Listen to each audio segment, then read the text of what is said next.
వంశీ అన్న back to his Kingdom. Hi guys, welcome to F3 media. సినిమాకి ఎక్కువ promotions లేవు, 6 నెలలకి సంవత్సరాలకి లీక్స్ ఇస్తున్నారు సినిమా వస్తుందని. లేట్ అయినా కానీ మన స్టార్ ఎంటర్టైనర్ అయితే ఎంటర్టైన్మెంట్ చేసేసారు థియేటర్స్లో.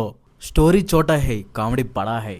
అన్ని క్యారెక్టర్స్ని వాడుకోవడం అంటే ఈ సినిమాలో పర్ఫెక్ట్ చూశాను. మీనాక్షి చౌదరి గురించి వస్తే తన న్యాచురల్ యాక్టింగ్తో ఆడియన్స్ ఆకట్టుకుంది థియేటర్స్లో. ఒక పాజిటివ్ పాయింట్ ఏంటంటే సపోర్టింగ్ రోల్స్ కూడా బాగా చేశారు. సత్యశ్రీ గారు, చంద్ర గారు, మన మహేష్ అన్న. మ్యూజిక్ విషయానికి వస్తే సినిమాలో అదరగొట్టేశారు.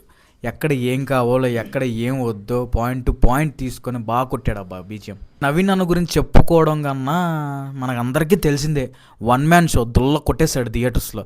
అది కామెడీ పంచెస్తో, వన్ లైన్ పంచెస్తో అదరగొట్టేశాడు. ఫస్ట్ హాఫ్ ఒక లెవెల్ అయితే సెకండ్ హాఫ్ వేరే లెవెల్ అబ్బా. Simple story, perfect execution. ప్రశాంతంగా ఉన్నోడిని ప్రశాంత్ చేశారు కదరా. సినిమాలో ఒక గెస్ట్ ఎంట్రీ ట్వీట్ వచ్చింది, అది మన నాగవంశీ గారి గురించి. మీరే వెళ్ళి చూడండి. వంశీ గారు, మాకు పెద్ద పెద్ద సినిమాలు వద్దు, ఇలాంటి చిన్న సినిమాలు, ఫ్యామిలీ రిలేటెడ్ సినిమాలు చూడండి, ఖచ్చితంగా జనాలు ఆదరిస్తారు. సినిమా మొత్తం 80% కామెడీ అయితే లాస్ట్ 20 to 30 minutes వచ్చే ఎమోషన్స్ మాత్రం జనాలందరూ చాలా ఎమోషన్స్ ఫీల్ అయ్యారు అబ్బా థియేటర్లో. ఫైనల్గా ఫ్యామిలీ ఆడియన్స్కి ఇంకో బ్లాక్ బస్టర్ వచ్చేసింది సంక్రాంతికి. ఈ పండగకి పక్కా విలేజ్ బ్యాక్ డ్రాప్లో మంచి సినిమా కొట్టేశాం.